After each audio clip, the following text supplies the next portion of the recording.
Eureka! Nous allons voir ensemble comment cheviller un mur.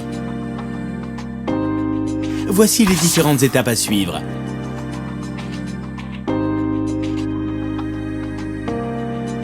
Et les outils dont vous aurez besoin. Une perceuse visseuse à percussion, des mèches et des forêts, des vis et des chevilles et un écouvillon. Première étape, déterminer le type de mur. Est-il plein? Pierre, briques, béton, bois ou carreaux de plâtre plein? Ou creux?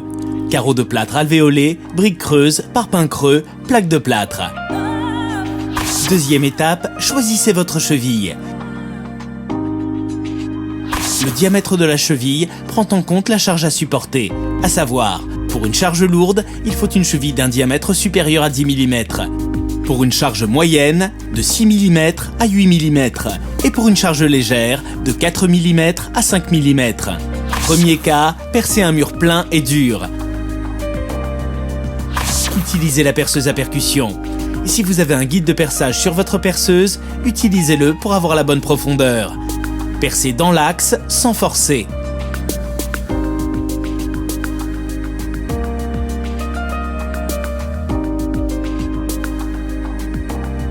Nettoyez le trou.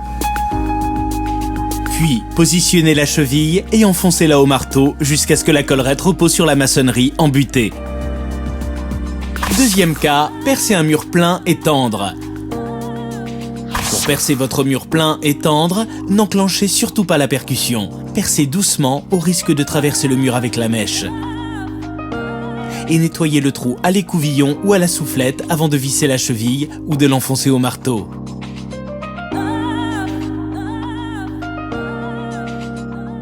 Troisième cas, pour un mur en matériaux creux. Pour percer un mur en matériaux creux, n'enclenchez pas la percussion. Traversez la paroi sans forcer. Égalisez l'extérieur du trou pour qu'il soit net.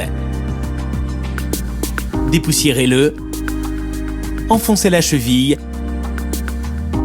Puis utilisez l'outil pour la rétracter contre la paroi interne. Pour les chevilles autoforeuses, elles se vissent directement dans la paroi. C'est le vissage qui crée le basculement contre la paroi interne.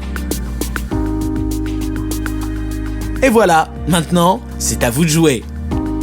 Sur Eureka.fr, vos questions sont entre de bonnes mains.